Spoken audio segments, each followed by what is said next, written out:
Que aí ele falou assim: Lu, eu me arrependo de ter filha. Não sei por que eu fui ter filha. E aí eu fiquei assim, o pai que amava. Aí nossa, mas ela foi o presente maravilhoso que nós tivemos, né? Filho não tem nada a ver com casamento, porque na minha concepção era a questão do casamento que era tinha sobre caído, vocês. que tinha caído a ficha dele de alguma forma. Passou, e ele fazia várias ligações e desligava, e barulho de trânsito, como se fosse jogar de algum lugar, né? E aí quando ele falou isso, eu me arrependo de ter filha, eu tive um insight, tá? Antes de dormir, eu sempre falei: Senhor, coloque seus anjos acampados lá, cuide da minha filha. Coisa de mãe, né? Essa era a minha fé. E eu tive um momento da espiritualidade muito forte ali, que eu vi 2 anjos abaixando a cabeça e uma névoa. Quando eu vi isso... Até me arrepia.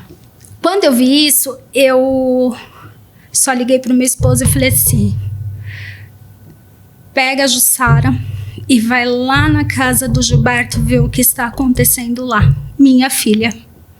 Eu gritava na secretaria, Caieiras inteiro ouviu o meu grito: minha filha, porque aí veio, sabe assim?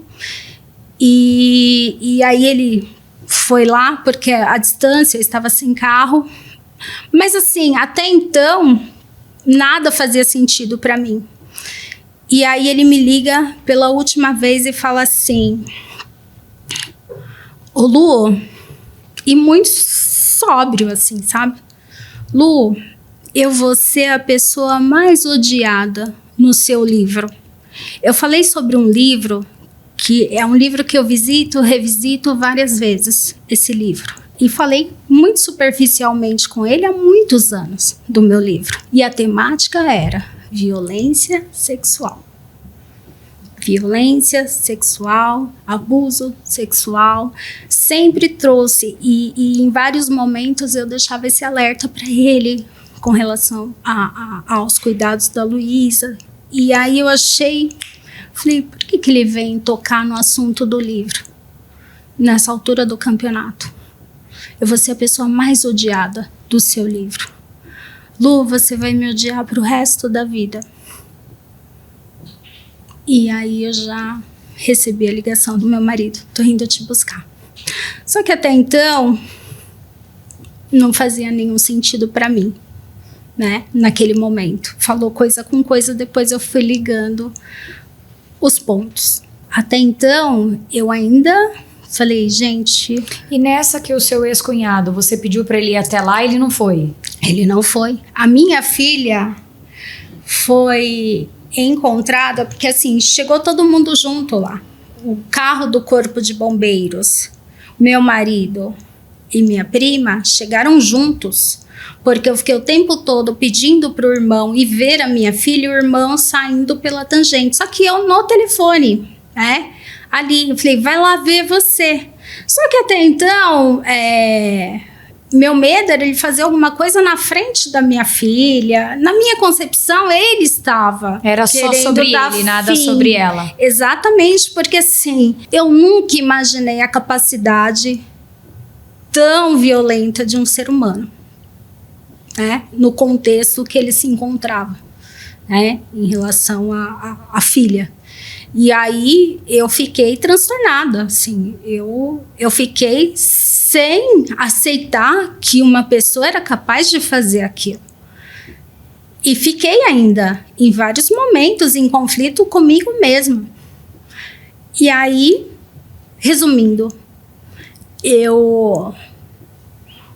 quando você trouxe o silêncio que grita,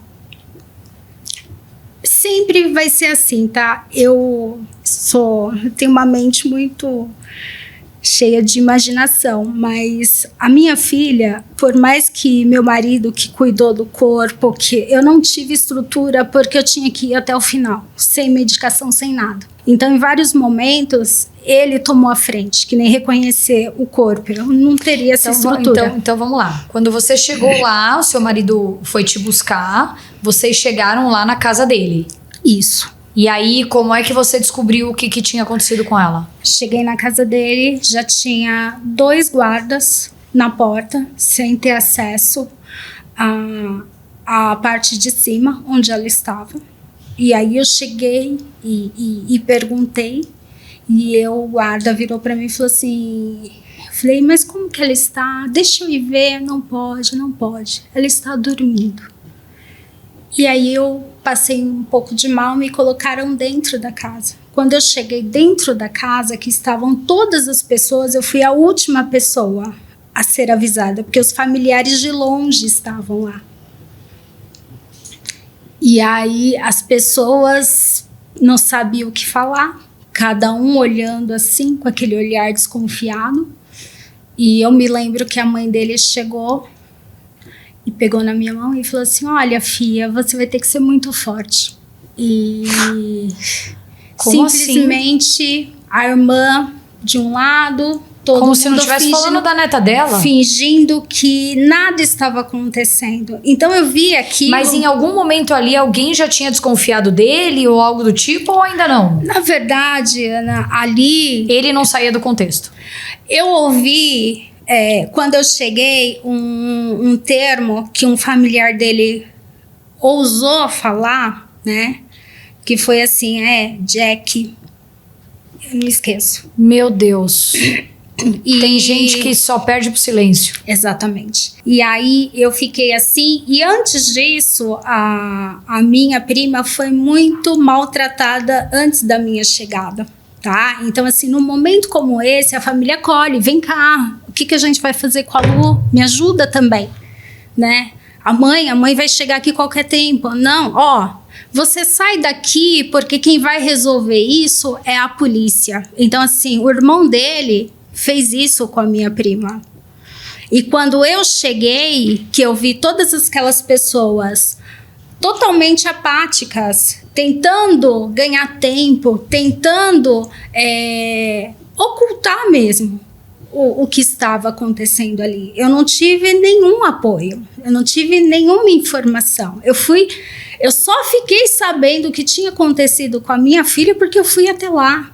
Então, assim, se você pegar pelo contexto, minha filha já estava em óbito há muito tempo ali.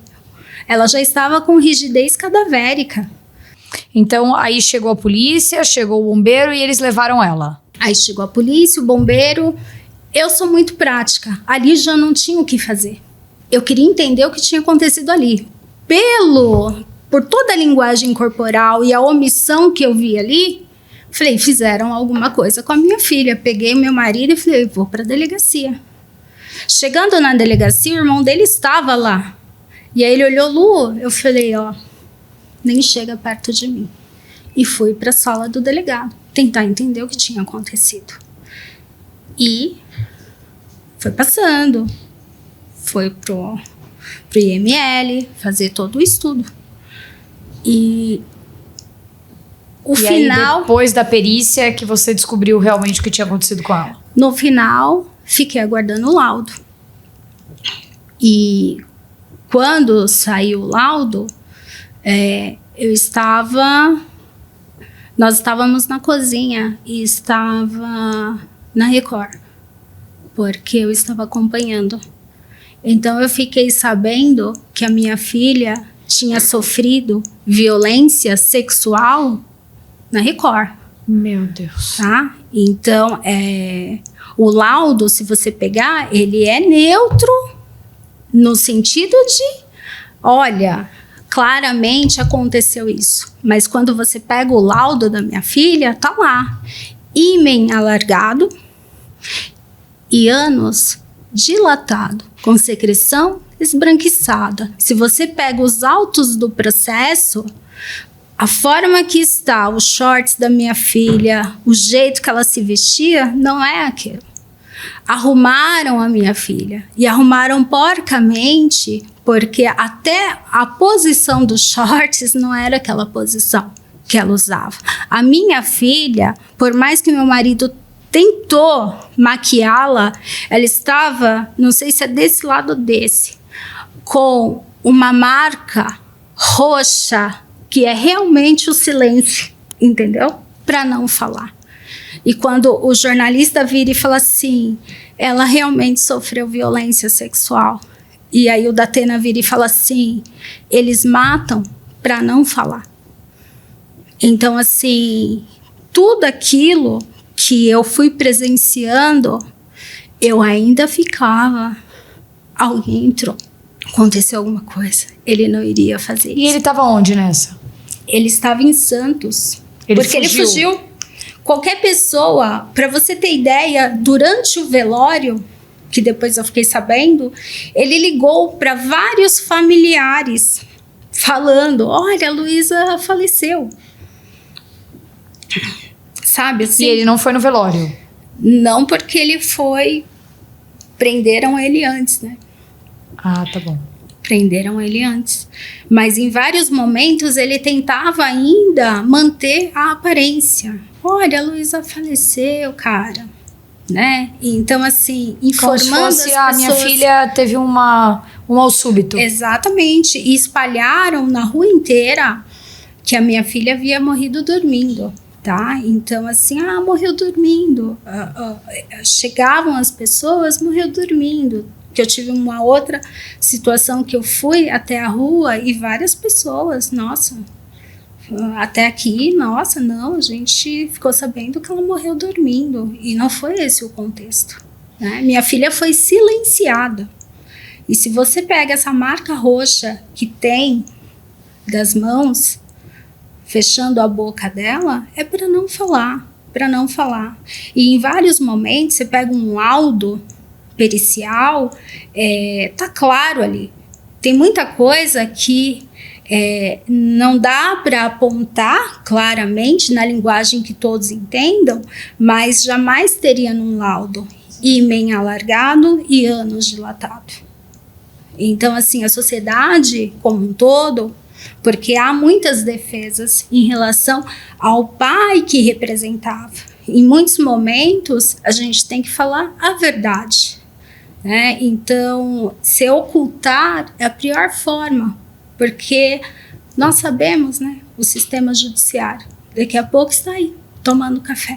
E me diz uma coisa, então ele foi preso, né, no outro dia? Foi preso no mesmo dia do velório. Tá, no mesmo dia do velório, e vamos entrar num contexto agora, como é que foi a justiça, né, quanto tempo isso, e como que é para você essa questão da justiça? Foi muito rápido. A polícia, o 2º DP de Carapicuíba, eles agiram muito rápido. Até mesmo porque assim, em vários momentos você fica num conflito. Quem fez? Quem fez? Então a polícia já foi certeira. A equipe lá do 2º DP foi certeira, já foi direto. Aí fizeram a perícia nele. Fugiu para Santos, já acionaram a polícia de lá, já encaminharam para São Paulo, fizeram as investigações, né? E com relação à perícia, por isso que em muitos momentos a gente tem que observar sobre a violência que a minha filha sofreu. Muitas vezes a violência sofrida ela não deixa marcas residuais. Então, até para o sistema judiciário é complicado você apontar uma certa violência. Então, muitas vezes você fica um pouco na neutralidade, porque você não consegue ter vestígios ali. Mas esse tipo de violência, ela acaba sendo acobertada. E em muitos momentos você não consegue colher o material ali. Não tem secreção, não tem, mas você tem uma comprovação de que aquele corpinho foi violado. Foi violado, sim. Tá? Então, óbvio.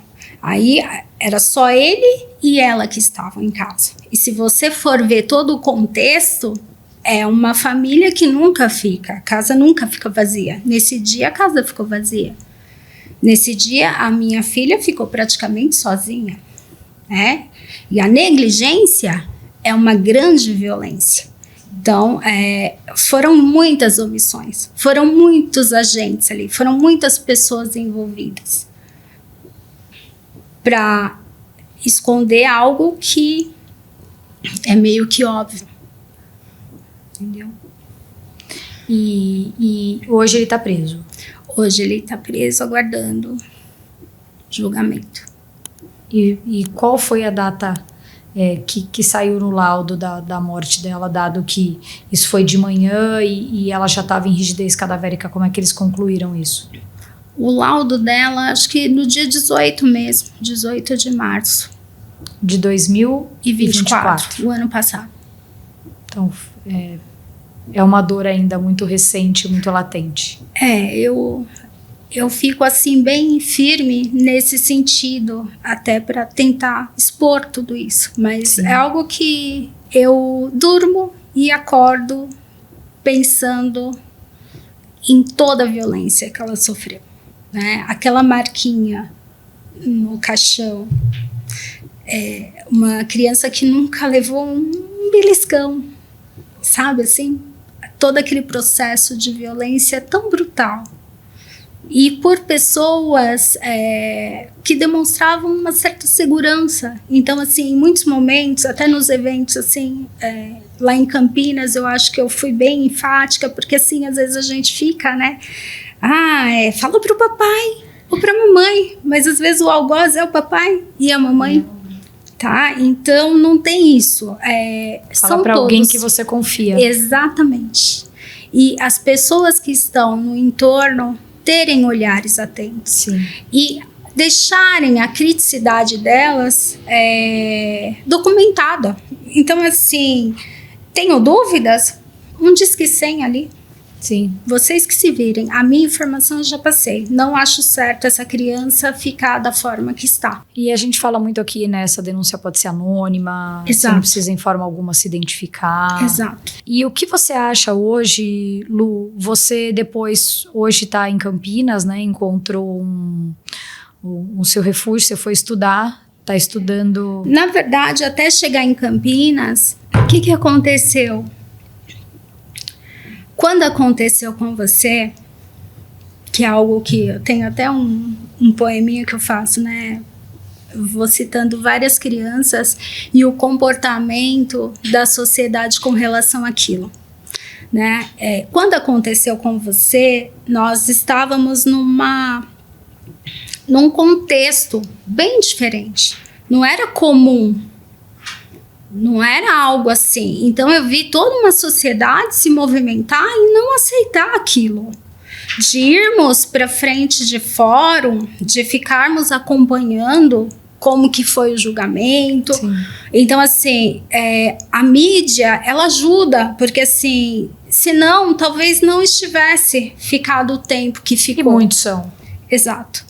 E quando aconteceu com a minha Luísa, e estava na mesma época, estava acontecendo o caso da Lara, que eu tive o prazer de conhecer a mãe da Laura, uma mulher fenomenal, de muita força, de muita garra. Eu ainda me coloco na posição de mulher privilegiada nesse sentido, porque correram para fazer a justiça. Rapidinho perceberam quem tinha sido o responsável por tudo aquilo.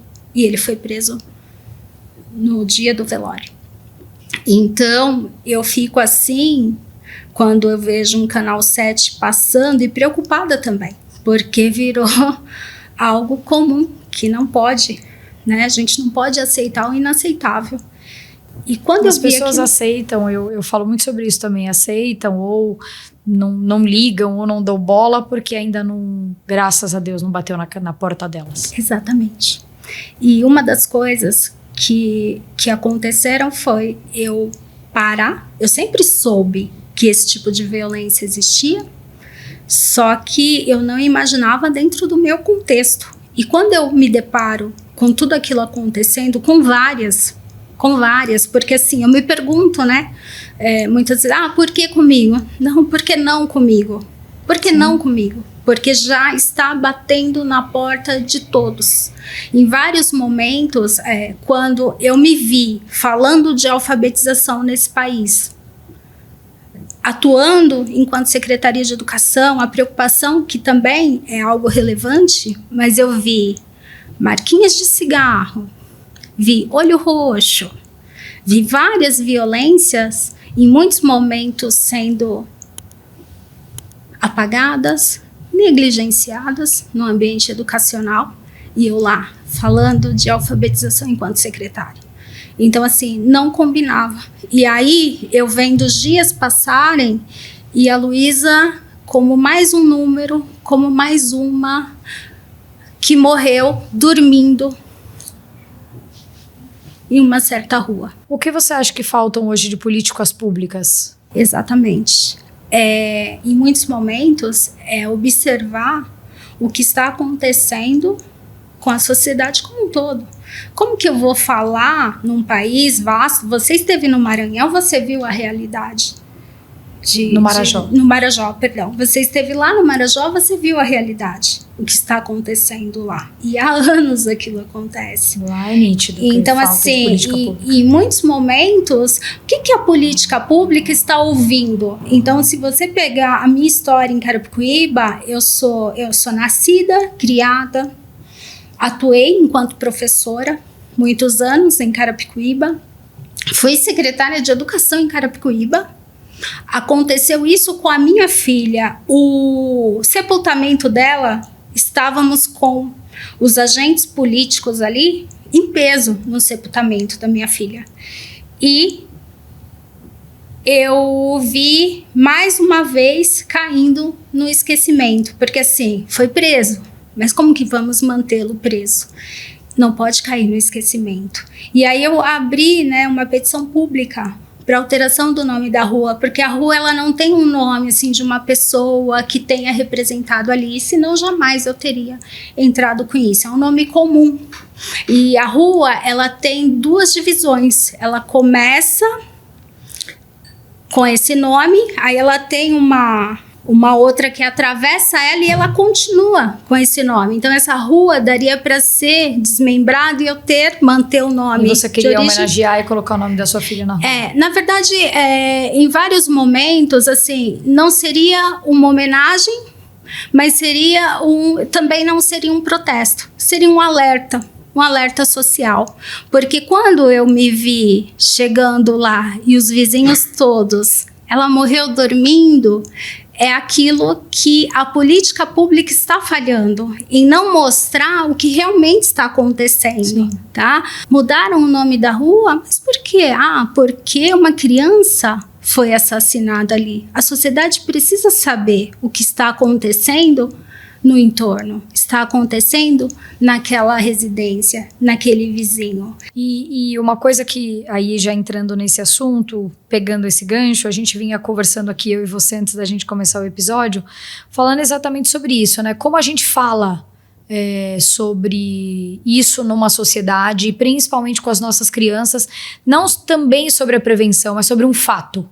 E aí eu relatei com você que eu estava lendo aqui o relato que você fez, né, da sua história, da sua filha, e eu estava deitada na cama e o meu filho falou: mãe, o que você está lendo? Deixa eu ler com você? E eu falei: não, filho, você não pode ler. E ele falou assim: por quê? É muito feio? Aí eu falei assim: sim, filho, infelizmente é muito triste, muito feio o que aconteceu. Então eu mesma, sendo uma pessoa que informa, uma pessoa que fala, uma pessoa que tem instrução, uma pessoa que... muitas vezes eu me pego sem saber lidar com essa situação dentro da minha própria casa, que sou uma pessoa que falo todo dia isso na minha rede social. E tenho dificuldade na minha casa, tanto que, falando da minha história com meu filho, eu conto para ele de uma forma, e na época contei, que não envolvesse o pai, para ele não ter aquela referência de que os pais fazem isso.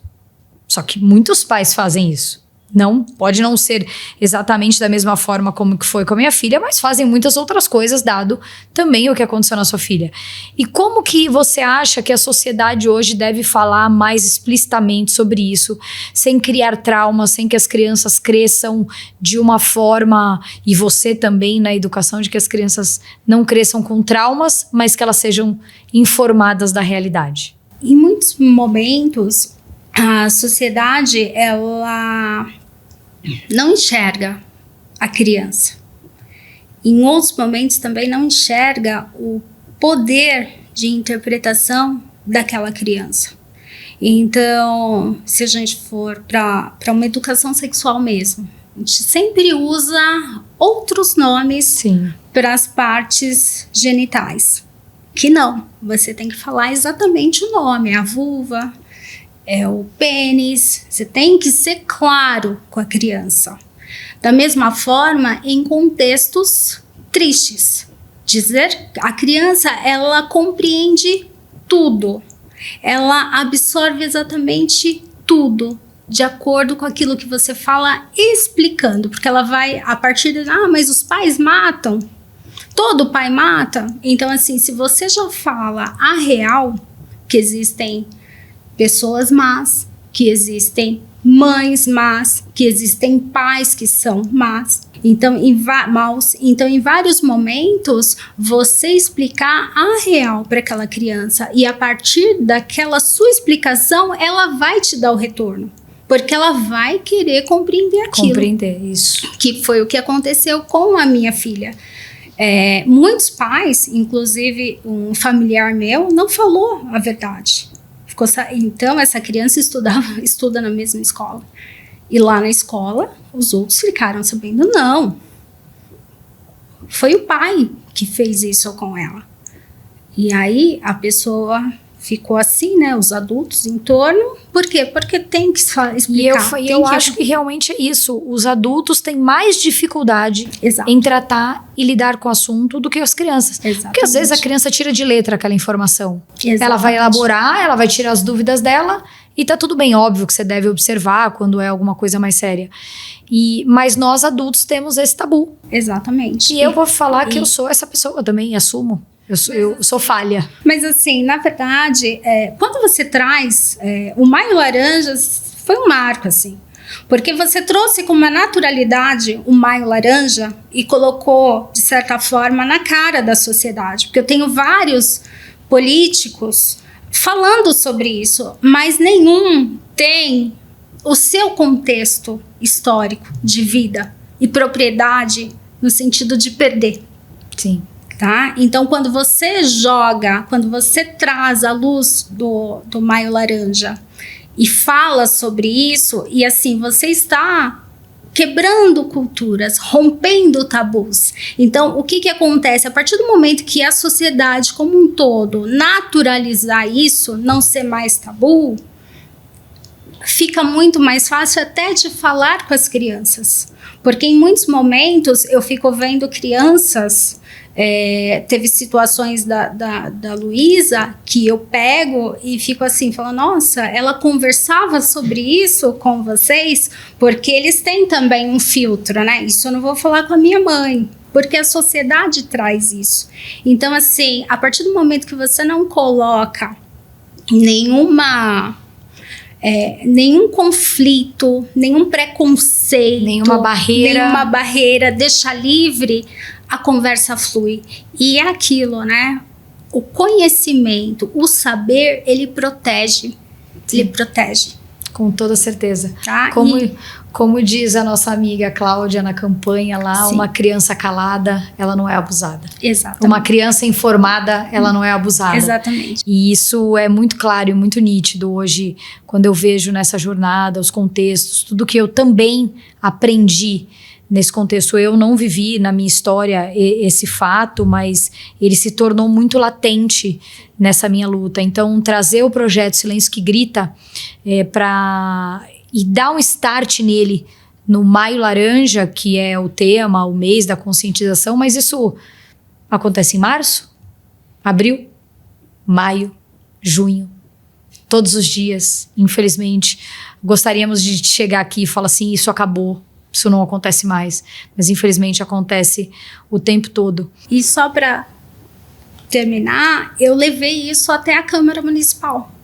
Né? Eu fiz a petição pública para alteração do nome da rua com esse apelo e foco no sentido de que nós sabemos, não é um júri, não é o tempo de pena, né? A gente luta para não ser normalizado, a sociedade não pode aceitar. A gente usa o nome de uma criança ou de alguma situação específica, não é porque é sobre sua filha, agora já não é mais só sobre sua filha. Exato. É sobre todas as crianças. Exato. Mas vamos fazer uma ponte que a gente viu, eu soube que você não teve um bom resultado lá, você não teve uma boa aceitação, mas vamos fazer essa ponte aí das câmaras para que a gente consiga esse foco. Exatamente. E aí você também transformou isso, aí como eu disse, nesse seu trabalho hoje na PUC Campinas. Exato. O que aconteceu? Como eu tive esse retorno negativo, porque tudo é ganho,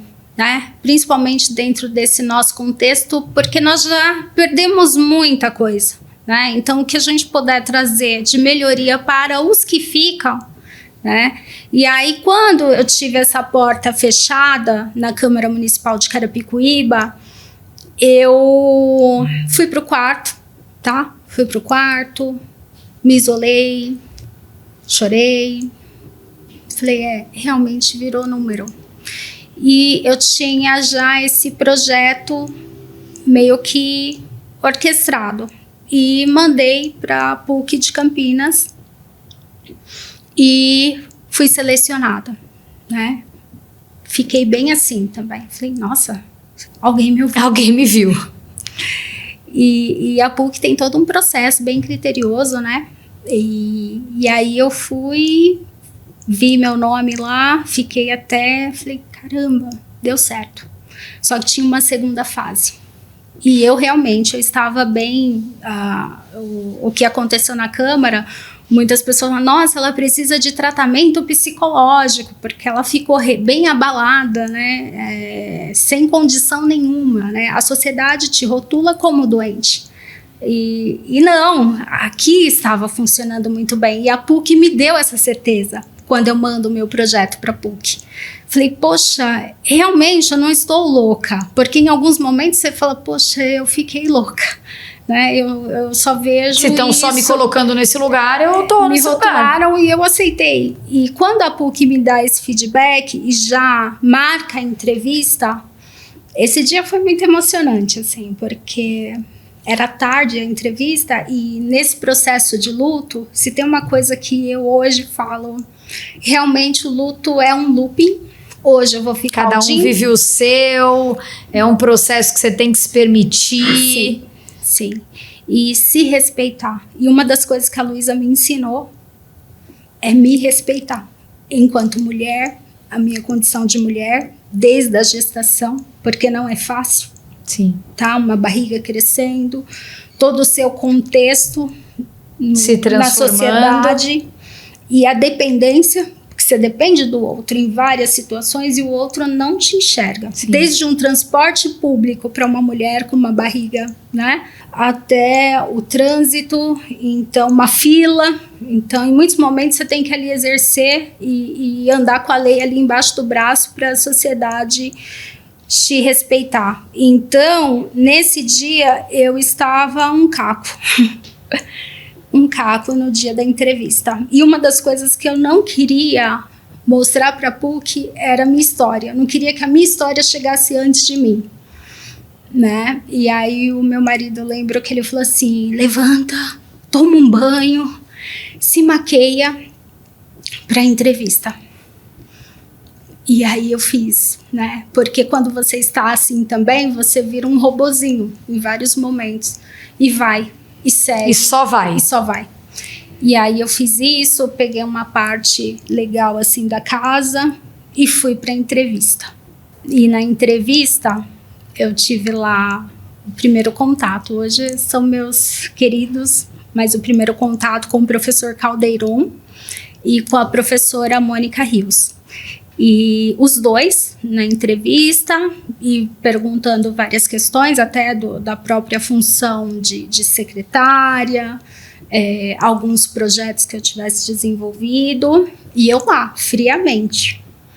Aí o professor Caldeirão vira para mim e fala assim: Lucilene, você colocou aqui a violência sexual infantil no contexto intrafamiliar. Se a gente conseguisse falar sobre outra coisa, né, dentro desse contexto, mas uma coisa mais sutil.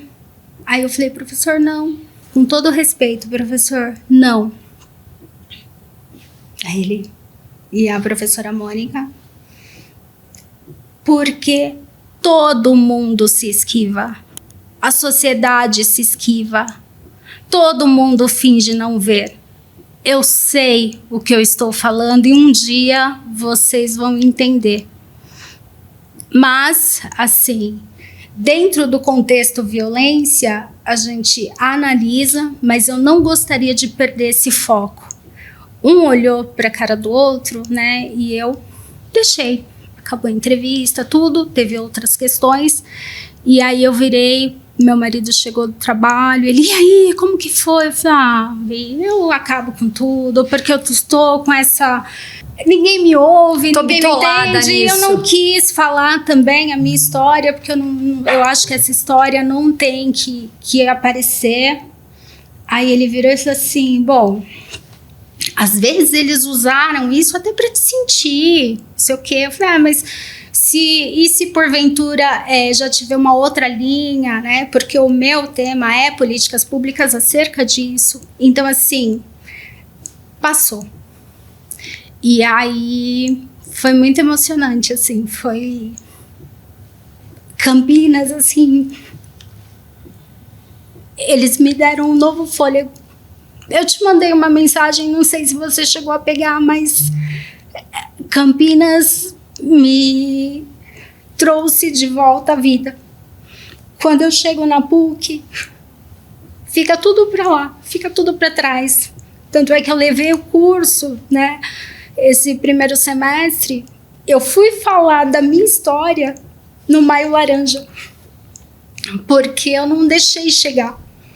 Eu lembro que uma querida lá, minha amiga de turma, ela virou para mim e falou assim: Lu, eu lembro como se fosse hoje na aula do professor Arthur, que você falou, um dia vocês vão me entender, né? E hoje eu entendo. Então, assim...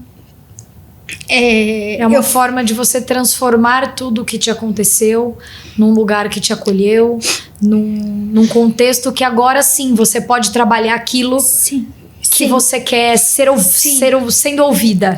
Sendo ouvida e assim, Carol, é aquilo, né? O nutricionista que fala assim: nossa, a pessoa que tem problema com alimentação não consegue seguir uma tal dieta. E o nutricionista já olha e já traça aquele caminho. Se você se alimentar assim, fazer atividade física, tal, você vai conseguir traçar o seu objetivo. Eu trouxe muito isso porque a minha nutricionista, ela foi fabulosa, porque, né, esse contexto de eu ter conseguido também. Sim. Que é uma luta. Às vezes a pessoa está ali em conflito, mas é uma luta. Sim. O seu processo de emagrecimento, de saúde. A mesma coisa fui eu. Eu, enquanto professora, enquanto cidadã, enquanto criança negligenciada, eu sabia exatamente tudo para proteger a minha filha. Tudo. E em muitos momentos que eu estive lá na OAB, a professora, a doutora Luciana Temer, ela me deu assim um afago quando ela me trouxe as respostas. No sentido de que não é só... A proteção de uma criança não depende só de você, mãe, de você, pai. Sim. É da sociedade como um todo. E quando eu pego esse projeto e vou para a PUC e eu pego a minha orientadora, ela é uma das experts em currículo. Tá? Então, o currículo, ele é fundamental, porque assim, eu quero ir na raiz. Eu tenho vários projetos, várias pessoas que estão ali, e graças a Deus nós temos essas pessoas. Por exemplo, você traz o Silêncio que Grita, a Cláudia em Campinas, graças a Deus nós temos outras pessoas ali, mas eu preciso ir lá, no currículo, e movimentar a educação como um todo, porque vários cursos não falam sobre esse tipo de violência. Então a PUC, ela me trouxe uma visão mais ampla de onde o caminho que eu poderia percorrer. Nós estamos aí um ano muito sério, que é o Plano Nacional de Educação, tá? Carapicuíba, nós tivemos uma parte desse processo que foi a CONAI. Então nós recebemos alguns eixos ali em Carapicuíba, em vários setores, o profissional da educação, a pessoa que está ali, eu estou trazendo muita educação porque é um momento que a criança fica. Sim, porque eu vejo a maior parte do tempo.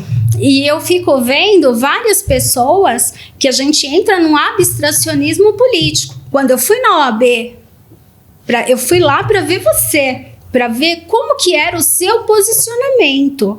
E quando eu cheguei na OAB, que eu vi você dividindo mesa com aquelas pessoas, e aí teve uma situação ali na frente que também era válida, mas eu não poderia deixar aquele momento passar. E aí quando você fala assim, eu não consegui fazer muita coisa, eu precisava falar para você que o falar, que o movimentar, que isso daqui é muita coisa. Política pública é informação, é conhecimento. Política pública não é só asfalto na rua. Política pública é prédio. É um prédio convidativo, é um prédio que mostra um outro tipo de educação que pode ser trabalhada ali. Política pública é conhecimento, é formação do professor o tempo todo, a todo tempo, ali explicando. Política pública é perceber que, se a gente for ver, você pega os índices de como está a educação no nosso país. E aí você entra num conflito. Nossa, realmente estamos melhorando, estamos aumentando os índices. Mas você pega lá a criminalidade, a violência contra a criança e o adolescente. Como que estamos melhorando, Carol?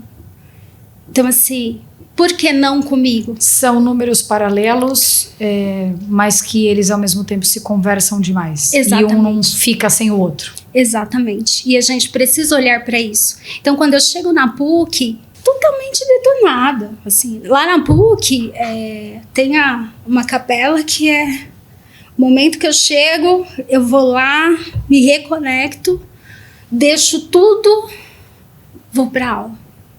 E quando eu chego na aula, que muitas pessoas hoje eles já entendem, porque eu abri no Maio Laranja, né? Sim. Então no Maio Laranja, e eu só abri porque se você for pegar pessoas, eu estou na academia do conhecimento. E aí você leva, eu sempre gosto de trabalhar essa sensibilidade, os sabores, a essência, e aí eu levei, eu passo em frente quando eu vou para a PUC, a Cacau Show. E lá tem a caixa branca da Cacau Show. Aí as meninas, traz a caixa branca. E nesse dia eu passei na Cacau Show e levei, porque eu ia levar um mimo para os meus professores, né? A gente já estava terminando o semestre, e eu levei a caixa branca com pistache, chocolate de pistache. Deixei o chocolate de pistache lá na mesa e deixei uns botãozinhos. Os meus botãozinhos não tem, é só Maio Laranja mesmo. Sim. E aí todo mundo, ela trouxe a caixa branca. Eu trouxe. E o que é isso aqui? Que eram os botes. Falei, esse daí é outra parte do processo. É sobre o Maio Laranja. E você está na academia, então tem coisas que você fala, opa, tá todo mundo sabendo, sim, né? Estão todos sabendo. Aí viraram pra mim e falaram assim, não conheço o Maio amarelo, laranja não.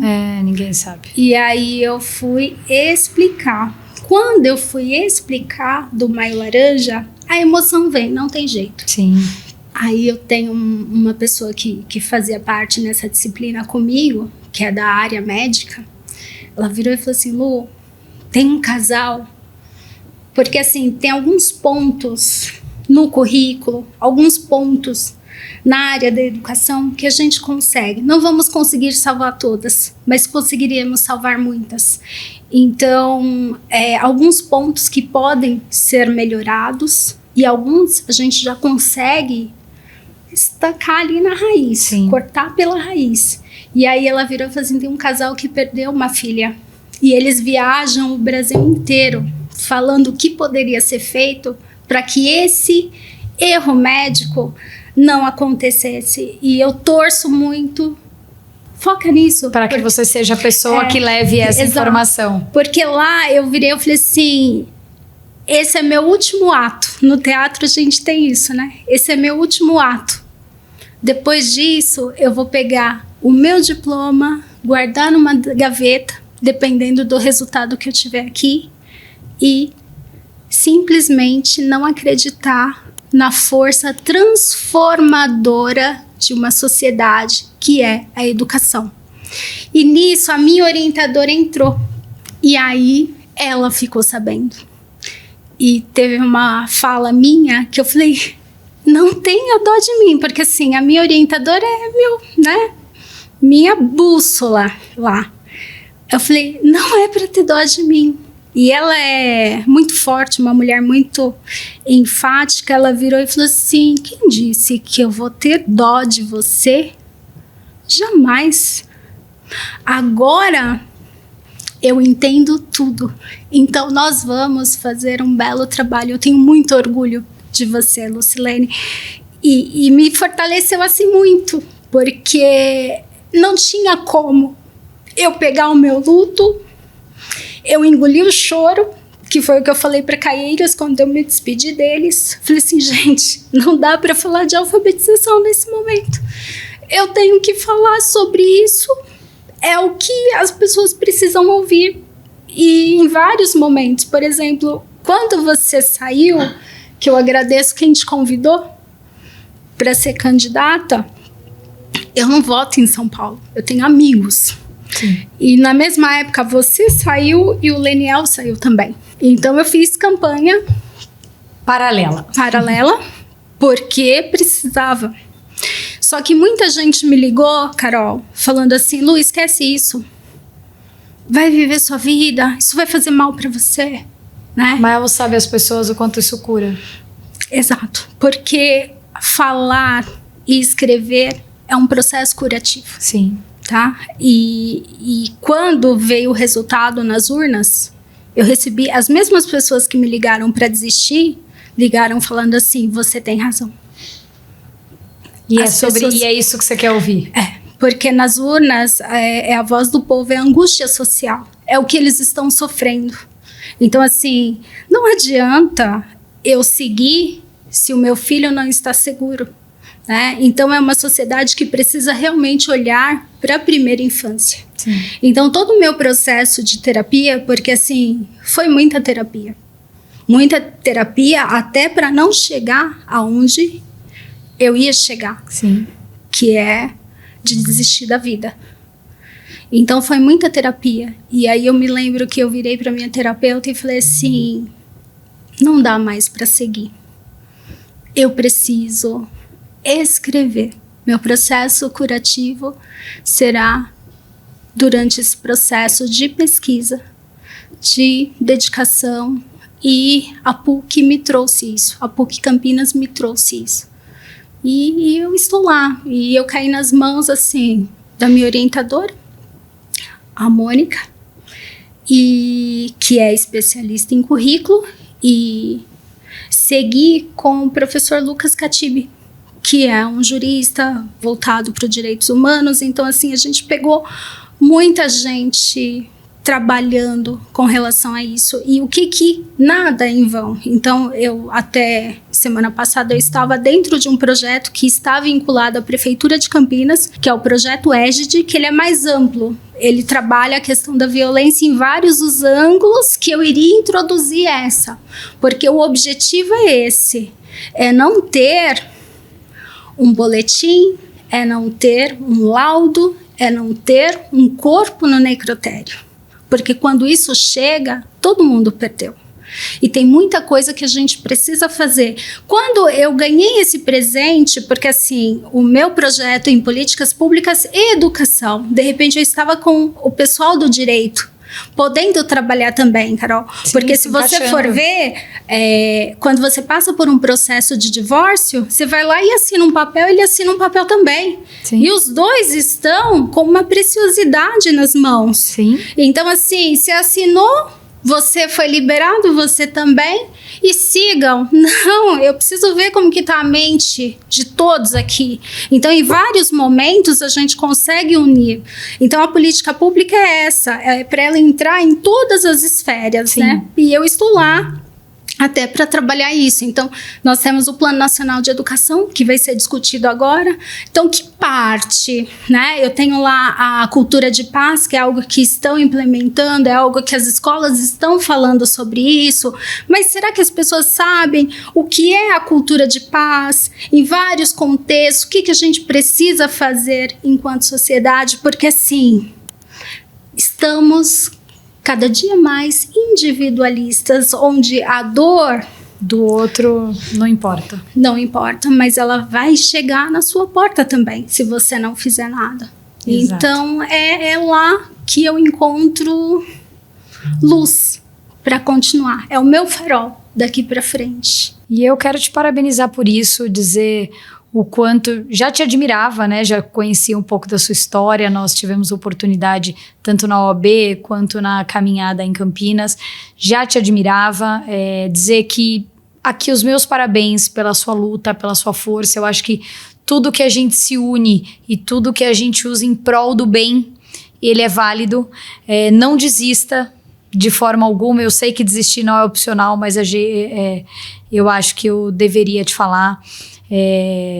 Viver, ser leve, eu acho que é uma consequência de tudo isso que você está fazendo, e que Deus também está no controle de tudo, no controle das coisas. Às vezes a gente não entende o porquê que é tão difícil no começo, mas que o tempo e os resultados vão fazendo você alcançar e chegar nesse sucesso. Queria aproveitar aqui e deixar a minha camiseta do Silêncio que Grita com você, que você esteve no lançamento na Paulista, que por mais que fosse, como você disse, uma história muito difícil, eu procurei levar ela de uma forma leve, porque a gente precisa falar de forma leve, para que tudo que já é muito pesado, todo fardo que você carrega, todo fardo que todas essas pessoas e essas famílias vivem, porque os relatos para mim são traumatizantes, eu não vejo ninguém falando que hoje tá bem.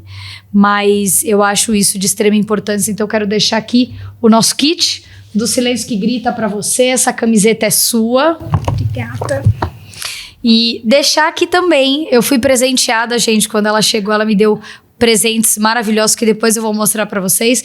E deixar aqui também o nosso bombom da Bombom, que é uma parceira minha aqui do podcast, um mimo para você. O Silêncio que Grita fala da nossa história, da nossa jornada mais difícil, mas que a Bombom venha e adoce aí os seus dias, os seus momentos, que você possa dividir com seu marido, com os seus filhos que hoje se tornaram seus enteados, que nem toda madrasta é má, né? E a gente precisa falar sobre isso também, porque que tenhamos mais Lucilenes na sociedade para que a gente possa enfrentar tudo que a gente enfrenta aí de forma leve.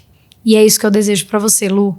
Que você seja leve, que você volte a dançar, porque a sorrir, graças a Deus, eu já te vi, mas que você sorria não só por fora, mas também por dentro. Muito obrigada. Obrigada pela sua participação, pelo seu conhecimento, por compartilhar aqui com as pessoas que nos assistem. Eu não sei se hoje você tem uma rede que você segue, que você passa mais informações, se você quiser deixar o seu recado e as suas redes aqui para que o pessoal possa te achar também. Obrigada, Carol. Eu tenho lá a minha rede, né? O Instagram é uma rede que eu compartilho tudo, angústias em vários momentos. Lá eu tenho toda a história, toda a movimentação sobre esse meu primeiro projeto lá na Câmara Municipal, né? Não deu certo, mas a PUC já revigorou aí as minhas forças e eu estou seguindo. Então lá é Lucilene Seme, S-E-M-E, tá? Esse é o meu @. E é lá que vocês me encontram. Lá a gente fala um pouquinho de seguir. E às vezes eu sou um pouquinho pesada, né? Mas eu tenho que ser às vezes leve. é necessário. Sim. Mais uma vez, muito obrigada, principalmente pelo seu tempo e a sua coragem de sentar aqui e contar toda essa história. Sim, eu que agradeço. Falar é curativo. Conte sempre comigo e aqui a nossa cadeira e as nossas portas estão abertas. Muito sucesso para você, porque a gente precisa. Amém. A gente precisa de úteros na política também. Juntas, nós somos com certeza mais fortes. Com certeza. Obrigada. Com certeza. Ninguém faz nada grandioso sozinho. Não tenha dúvidas. E as crianças nesse país estão aí, ó, gritando. E precisando de nós. E sendo silenciadas. Estamos aqui, chegamos. Cheguei. E para você que ficou aqui conosco até agora, o meu muito obrigada.